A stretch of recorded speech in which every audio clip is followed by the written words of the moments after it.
మా దగ్గరికి మా పార్టీ నాయకుల దగ్గరికి మా వాళ్ళు మరి మాకు బీఫామ్ ఇస్తారా అది ఇస్తారంటే అసలు కానే పోదని మొదలు చెప్పాము. ఎందుకంటే రాజ్యాంగంతో నడుస్తుంది ఈ దేశం. ఎట్లా పడితే అట్లా జరగదు. తర్వాత బీజేపీ ఒక బాధ్యతాయుతమైనటువంటి పదవిలో ఇలా మోడీ గారు ఉన్నారు. 2014 ఇలా 2025 11 సంవత్సరాలు పరిపాలన. మరి వీళ్ళు కూడా సుప్రీంకోర్టు తీర్పు ఇచ్చింది. వోడాఫోన్లో ట్యాక్స్ కట్టాలని చెప్పి తీర్పిస్తే కాంగ్రెస్ అధికారంలో ఉన్నప్పుడు ఒక చట్ట సవరణ చేసిండ్రు. దాన్ని మళ్ళా Vodafone international court of justice తీసుకెళ్ళిండు. ఇవన్నీ జరుగుతున్నప్పుడు మోడీ గారి ప్రభుత్వము ఇన్కమ్ ట్యాక్స్ కట్టుమని సుప్రీంకోర్టు ఇచ్చిన తీర్పును, కోట్లాది రూపాయల తీర్పును కూడా అధిగమించే విధంగా బీజేపీ రాజ్యాంగ సవరణ చేసింది. సుప్రీంకోర్టు తీర్పును నల్లిఫై చేసేసింది 2021లో బీజేపీ ప్రభుత్వం. వోడాఫోన్కు ఉన్నటువంటి ప్రేమ ప్రజలపైన, బీసీలపైన లేదు కదా బీజేపీ పార్టీకి. ఇట్లా చెప్పకపోతే ఇది కోర్టు వాదనలు కావు. ఒక 10-20 కేసులు నేను సైడ్ చేస్తా. సుప్రీంకోర్టు ఇచ్చినటువంటి తీర్పులను దాన్ని మరి అధిగమించాలంటే ఆ తీర్పును నువ్వు దృష్టిలో పెట్టుకొని మళ్ళీ రాజ్యాంగ సవరణ చేసి చట్ట సవరణ చెయ్యాలి. ఇన్కమ్ ట్యాక్స్ చట్టాన్ని సవరించారు బీజేపీ ప్రభుత్వం పార్లమెంట్లో. తీర్పు అనేది ప్రజాక్షేమం కాదు, ప్రజా సంక్షేమం కాదు. ప్రజలకు రాజ్యాంగం హక్కుల ద్వారా సుప్రీంకోర్టు తీర్పు ఇవ్వచ్చు. అసలు 9th షెడ్యూల్ ఎందుకు పెట్టినరు? కొన్ని చట్టాలని రాజ్యాంగంలో ఉన్నటువంటి ప్రాథమిక హక్కులకి భంగం కలిగేటువంటి చట్టాలుంటే కోర్టుకు పోతే వాటిని తప్పుపడతాయి కోర్టులు. కాబట్టి కొన్ని చట్టాలని మరి వాటిని 9th షెడ్యూల్లో పొందపరిస్తే, రాజ్యాంగంలో 9th షెడ్యూల్లో పొందపరిస్తే మరి కోర్టులు ఇంటర్ఫియర్ కావడానికి వీలు లేదు. కాబట్టి మరి నెహ్రూ గారు స్వాతంత్రం వచ్చిన మొదటి రాజ్యాంగ సవరణే 9th షెడ్యూల్ పెట్టడం. 1951లోనే స్వాతంత్రం వచ్చి మొదటి సంవత్సరం లోపట్నే మరి రాజ్యాంగ సవరణ చేసి first amendment to the constitution is insertion of 9th schedule in the constitution. కొన్ని రక్షించాలి. ఎందుకంటే అప్పుడు జమీందారీ సిస్టమ్ రద్దు చేస్తున్నారు, ప్రాథమిక హక్కుల్ని కొన్ని భంగపరుస్తున్నారు, రైట్ టు ప్రాపర్టీని భంగపరుస్తున్నారని చెప్పి కోర్టు పోతే స్టేలు వస్తాయి. కాబట్టి కొన్ని చట్టాలకి రక్షణ ఉండాలి ప్రజా సంక్షేమం కోసం అని చెప్పి మరి 9th షెడ్యూల్ పెట్టిర్రు. ఈరోజు బీజేపీ కానీ కాంగ్రెస్ పార్టీ కానీ మరి ఈ బీసీ రిజర్వేషన్లు వాళ్ళ జనాభా దృష్టిలో పెట్టుకొని పెంచడానికి ప్రయత్నం చేస్తే రక్షణ కల్పించడానికి బీజేపీ పార్టీ, కాంగ్రెస్ పార్టీ ఘోరంగా విఫలమైనాయి ఈ దేశంలో. సుప్రీంకోర్టు తీర్పు ఇచ్చినప్పుడు కేంద్రంలో కాంగ్రెస్ పార్టీ అధికారంలో ఉంది 2010లో. అప్పుడు కాంగ్రెస్ పార్టీ ప్రయత్నం చేయలేదు. ఇలా వోడాఫోన్ లాంటి వాళ్ళకి ఇన్కమ్ ట్యాక్స్ ఎగ్గొట్టడానికి రాజ్యాంగ సుప్రీంకోర్టు తీర్పును అధిగమించి మరి చట్ట సవరణ చేసింది బీజేపీ పార్టీ. బీజేపీ ఇంకా చాలా చేసింది.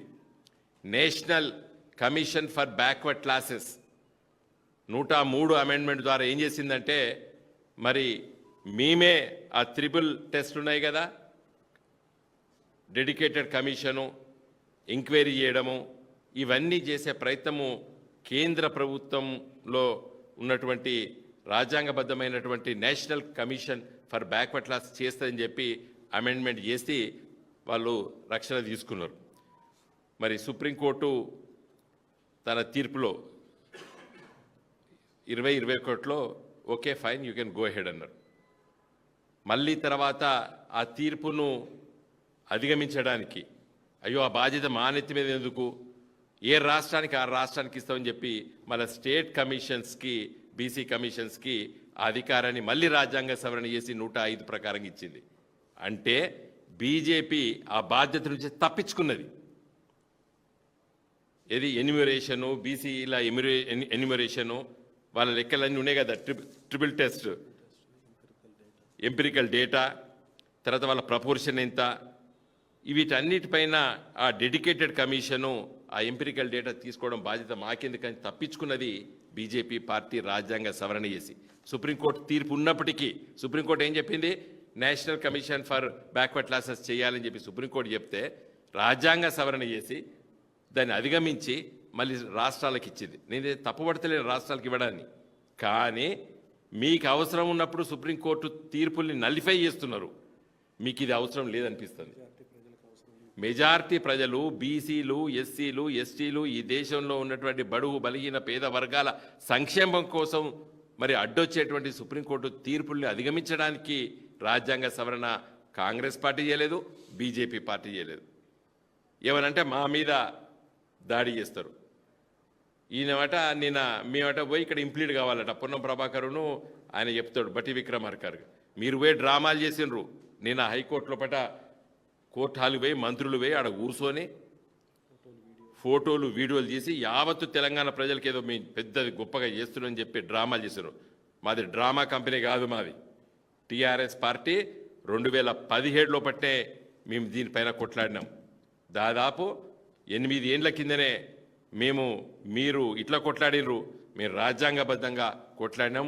ప్రధానమంత్రి మోడీ గారి దగ్గరికి కేసీఆర్ గారు వెళ్ళినరు, ఇది 9th షెడ్యూల్లో పెట్టమని చెప్పి ఆ రోజు ఆర్గ్యూ చేసినాం. రాజ్యాంగంలో ఎక్కడ కూడా 50% సీలింగ్ లేదు అని చెప్పి మొదటిసారి మోడీ గారిని నిలదీసినటువంటి వ్యక్తి కేసీఆర్ గారు. మేమే ప్రత్యక్ష సాక్షులం. ఈరోజు మీ దగ్గర కూడా ఉన్నారు కొందరు మా పార్టీలకు వెళ్ళి వేణువులు. అడగండి, కేసీఆర్ గారు కాన్స్టిట్యూషన్లో ఎక్కడున్నది 50% సీలింగ్ ఎక్కడున్నది రాజ్యాంగంలో అని చెప్పి కూడా ప్రధానమంత్రి మోడీ గారిని నిలదీసినారు ప్రైమ్ మినిస్టర్స్ ఆఫీస్లో. మేం ప్రత్యక్ష సాక్షులు.